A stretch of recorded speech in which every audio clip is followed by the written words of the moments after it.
Welcome to Tamil புத்தகம் YouTube channel. இந்த வீடியோவில் நம்ம எதை பற்றி பார்க்க போகிறோன்னா, பிகினர்ஸ்க்கான தமிழ் புக்ஸை பற்றி தான் நம்ம பார்க்க போகிறோம். நான் படித்ததில் எனக்கு பிடிச்ச ஷார்ட் ஸ்டோரிஸை பற்றி தான் நான் இதில் சொல்லியிருக்கேன். ஏன்னா பிகினர்ஸ் எப்போயுமே ஃபஸ்ட்டு ஷார்ட் ஸ்டோரிஸ் படித்து அதை ஃபுல்லாக முடித்தாங்கனாவே அடுத்தடுத்து அவங்களுக்கு புக் படிக்கணுங்கிற இன்ட்ரெஸ்ட் தானாக வந்துடும்.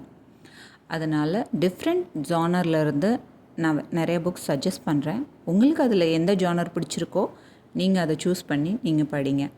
ஃபஸ்ட்டு நம்ம ஜெயமோகன் சார் எழுதின யானை டாக்டர் பத்து புக்கு தான்.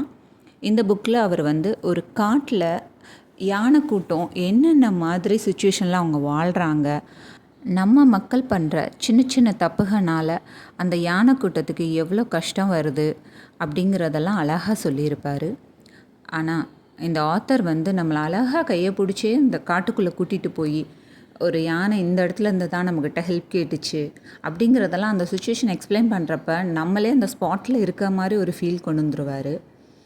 அதே நேரத்தில் இதில் மெயினான ஆள் யாருன்னா நம்ம டாக்டர் சார் தான். அவரை பற்றி தான் அந்த புக்கே இருக்கும். அவர் எப்படின்னா, நம்மளோட ஒர்க்கை நம்ம செய்கிறோம், மித்தபடிக்கு அதுக்கான ஒரு ரெகக்னேஷன் கிடைக்காட்டியும் பரவாயில்ல, பாராட்டாட்டியும் பரவாயில்ல, எதுனாலும் ஓகே, நம்ம வேலையை நம்ம செய்கிறோம் அப்படிங்கிறதுல இப்படி ஒரு மனுஷன் இருக்க முடியுமாங்கிறத நமக்கே யோசிக்க வைக்கும். ஆனால் இருந்திருக்காரு. கண்டிப்பாக படிங்க இந்த புக்கை. அடுத்து இமயம் சார் எழுதின பெத்தவன் புக். ஜாதி திருமணங்கள்னால நம்ம சமுதாயத்தில் என்னென்ன மாதிரி பிரச்சனைகள் வருது, அது என்னென்ன மாதிரி எந்த எக்ஸ்ட்ரீமுக்கு கொண்டுட்டு போகிறாங்கங்கிறத நம்ம எத்தனையோ நியூஸாக கேள்விப்பட்டிருப்போம். ஆனால் அந்த வீட்டில் உள்ளவங்க என்ன மாதிரி ஒரு சுச்சுவேஷனில் இருப்பாங்க, அவங்களுக்கு பிடிக்குதோ பிடிக்கலையோ இந்த சொசைட்டி அவங்கள எவ்வளோ தூரத்துக்கு ஒரு கஷ்டத்தை கொடுக்குது, எந்த எக்ஸ்ட்ரீமுக்கு தள்ளுதுங்கிறத கண்ணு முன்னாடி கொண்டுட்டு வந்திருப்பார். கண்டிப்பாக இந்த புக்கை மிஸ் பண்ணாமல் படிங்க. கண்டிப்பாக படிக்க வேண்டிய புக்கு. அடுத்து நம்ம பார்க்க போகிறது நான் முத்துக்குமார் சார் எழுதிய அணிலாடும் மூன்றல் புக்கு தான். இதில் இவர் ஒவ்வொரு ஃபேமிலி மெம்பர்ஸை பற்றி, அதாவது அம்மா, அப்பா, அண்ணன், தங்கை, அப்படி ஒவ்வொருத்தவங்கள பற்றியும் தனித்தனியாக ஒரு சின்ன சின்ன பாட்டாக எழுதியிருப்பார். உண்மையிலே படிக்க ரொம்ப இன்ட்ரெஸ்டிங்காக இருக்கும். அதாவது நம்ம அந்த புக்கை படிக்கிறப்ப கண்டிப்பாக நம்ம நினைப்போம், நம்ம வீட்டில் இது மாதிரி நடந்துச்சே, நமக்கு இந்த இன்சிடெண்ட் நடந்துச்சே அப்படிங்கிறது ஒரு இது நமக்கு அந்த ஃபீல் ஆகும். கண்டிப்பாக படிங்க. அடுத்து உங்களுக்கு கடல் பயணங்கள் ரொம்ப பிடிக்கும்னா மருதன் சார் எழுதிய இந்த புக்கை மிஸ் பண்ணிடாதீங்க. அதாவது இதில் இவர் நிறையா ட்ராவல் பண்ணது, அவங்க ட்ராவல் பண்ணப்போ அவங்களோட எக்ஸ்பீரியன்ஸ் பற்றி எழுதியிருப்பார். அது டிஃப்ரெண்ட்டாக இதுவும் சின்ன சின்ன பாட்டாக தான் இருக்கும். நீங்கள் அட் டயத்தில் படிக்கணுங்கிறது இல்லை, அப்பப்போ ஒவ்வொன்று எடுத்து கூட படிக்கலாம். இது ரொம்ப ஈஸியாக இருக்கும். அதாவது மார்க்கோ போலோ, வாஸ்கோட காமா, இவங்கெல்லாம் இந்த மாதிரி நிறைய பேர் ட்ராவல் பண்ண பற்றின இந்த புக்ஸில் இருக்கும் டீட்டெயில்ஸ்லாம் நமக்கு. அடுத்து நம்ம பார்க்க போகிறது வேல ராமமூர்த்தி எழுதின அரியநாச்சி புக்கு தான். கவர் மட்டும் ரெட்டாக இல்லைங்க, இவர் எழுதின புக்ஸ் எல்லாமே அந்த ரத்த வாடாக இருக்கும் கண்டிப்பாக அந்த புக்கில். நம்மளோட ஒரு சராசரியான நம்ம இதுக்கு முன்னோர்கள் வாழ்கிறப்போ ஒரு எப்படி அவங்களுக்கு ஒரு சட்டுன்னு ஒரு கோபமோ ஒரு ஆக்ரோஷமோ எவ்வளோ சீக்கிரமாக சட்டுன்னு வருமோ அதை பற்றின ஒரு யதார்த்தமான கதையாக தான் இருக்கும். எக்ஸாஸ்ட்ரேட் பண்ணி சொல்லியிருக்கவே மாட்டார். ஸோ கண்டிப்பாக படிங்க இந்த புக்கை. அடுத்து க்ரைம் த்ரில்லர் உங்களுக்கு பிடிக்கும்னாலே சுஜாதா சாரை தான் நீங்கள் மிஸ் பண்ணாமல் படிக்க வேண்டிய புக்கு. இவரோடதில் சயின்டிஃபிக் க்ரைம் த்ரில்லர் நல்லா எக்ஸ்பிளைன் பண்ணியிருப்பார். அது என்னென்னனால எப்படி ஆகுதுன்னு சொல்லி விறுவிறுப்பாகவும் இருக்கும். நெக்ஸ்ட் வாட் அப்படிங்கிற மாதிரி தான் இருக்கும் இவரோட கதைகள். ஸோ அடுத்து இவரை மாதிரியே எழுதுகிறவரை நம்ம ராஜேஷ்குமார் சார். இவரோடதில் த்ரில்லருக்கு பஞ்சமே இருக்காது. ஸோ அடுத்தடுத்து நமக்கு பேஜ் டேர்னிங்காக தான் இருக்கும். நம்ம நெக்ஸ்ட் என்ன நடக்க போகுது அப்படிங்கிற நம்மளை ஒரு த்ரில்லர் ஜோன்லேயே வச்சுருப்பார் இவர்.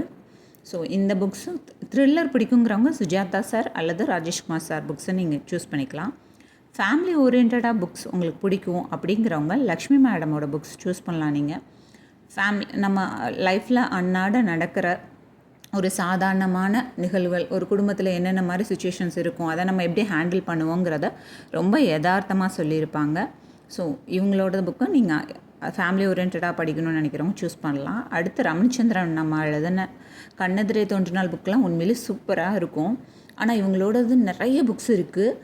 ஆனால் இவங்களோட புக்ஸும் ஃபேமிலி ஓரியன்ட் புக்ஸ் தான். இவங்க இதில் அது மட்டுமே இல்லை, பட் லேடிஸ் எவ்வளோ போல்டாக இருக்கணும், எவ்வளோ ஸ்ட்ராங்காக இருக்கணும், அவங்க ஹெல்த்துக்கு எவ்வளோ இம்பார்ட்டன்ஸ் கொடுக்கணும், எந்த சுச்சுவேஷன்லையுமே நம்ம வந்து கிவ் அப் பண்ணிடவே கூடாது அப்படிங்கிறத கூட இவங்க கதை மூலயமா நம்ம கற்றுக்க முடியும். ஏன்னா இவங்க ஒவ்வொரு கதையிலையுமே அதை சொல்லிக்கிட்டே இருப்பாங்க. இவங்களோடது மந்த்லி மேகசைன்ஸாகவும் நமக்கு கிடைக்கிது. அடுத்து நம்ம ஹிஸ்டாரிக்கல் நாவல்ஸை பற்றி பார்க்க போகிறப்ப நம்ம சாண்டில் சாரை கண்டிப்பாக மிஸ் பண்ணவே முடியாது. இவரோட மூங்கில் கோட்டை புக்கு வந்து இருக்கிறதுலே சின்ன புக் அதுதான் இவரோடது. நீங்கள் இதை படித்து உங்களுக்கு அவரோட ஜானர் பிடிச்சிருந்தா நீங்கள் அடுத்து கடல் புறா, யவன ராணி இதெல்லாம் போகலாம். கண்டிப்பாக அதெல்லாம் சூப்பர் புக்கு. பொன்னியின் செல்வன் புக்குக்கு எந்த வகையிலுமே அது குறைஞ்ச புக்குன்னு நம்ம சொல்லவே முடியாது. அதை விட ஜாஸ்தினே எனக்கு ரொம்ப பிடிச்சிருந்துச்சின்னு சொல்லலாம். நீங்கள் ஃபஸ்ட்டு இது ஸ்டார்ட் பண்ணிவிட்டு இது உங்களுக்கு ஓகேவாக இருந்தால் நீங்கள் அதெல்லாம் ட்ரை பண்ணுங்கள். ஏன்னா இவரோடதில் வர்ணனைகள் ஜாஸ்தியாக இருக்கும். ஸோ நீங்கள் ஃபஸ்ட்டு இந்த புக்கை ட்ரை பண்ணுங்கள். அடுத்து கல்கி சார் எழுதின மோகினி தீவு, இதுவுமே ஒரு ஹிஸ்டாரிக்கல் புக்ஸ் தான். இவங்க 2 பேர்த்துமே ஹிஸ்டாரிக்கலில் ஃபேமஸ் ஆனவங்க. சாண்டில்யன் சார் அளவுக்கு கல்கி சாரோட புக்ஸில் வர்ணனை இருக்காது, கம்மியாக தான் இருக்கும். கதை விறுவிறுன்னு போகும். ஸோ உங்களுக்கு எந்த ஜானர் பிடிச்சிருக்கோ 2 பேர்த்தில் யாரை வேணுமாலும் நீங்கள் சூஸ் பண்ணி படிக்கலாம். ஆனால் இவங்ககிட்ட எல்லா புக்ஸுமே பெரிய புக்ஸாக தான் அதிகபட்சம் இருக்குது. Small size book short stories ரொம்ப கம்மியாக தான் இருக்குது. நீங்கள் செலக்ட் பண்ணி படிச்சுக்கோங்க உங்களுக்கு எது பிடிக்குதோ. நான் எதுக்காக உங்களுக்கு இத்தனை ஜானரும் இத்தனை ஆத்தரை பற்றியும் சொல்கிறேன்னா, நீங்கள் டிஃப்ரெண்ட் ஆத்தரை பற்றி படிக்கிறப்ப தான் உங்களுக்கு ஒரு எக்ஸ்போஷர் கிடைக்கும். நம்ம என்னென்ன மாதிரி புக்ஸ் இருக்குங்கிறது பிகினர்ஸ்க்கு. அதே மாதிரி நமக்கு எந்த ஜானர் பிடிக்குதுங்கிறத நம்ம சூஸ் பண்ண முடியும். ஏன்னா உங்களுக்கு எது பிடிக்குதுங்கிறத நீங்கள் தான் சூஸ் பண்ணணும். நான் உங்கள் முன்னாடி வெரைட்டிஸ் இது இருக்குதுன்னு காமிச்சிருக்கேன். நான் படித்ததில் எனக்கு பிடிச்ச புக்ஸாக உங்களுக்கு வச்சுருக்கேன். நீங்கள் உங்களுக்கு எது பிடிக்குதோ நீங்கள் எடுத்து படிங்க. புக் ஜேர்னியை கண்டினியூ பண்ணுங்கள். வாசிப்போம், நேசிப்போம். தேங்க்ஸ் ஃபார் வாட்சிங்.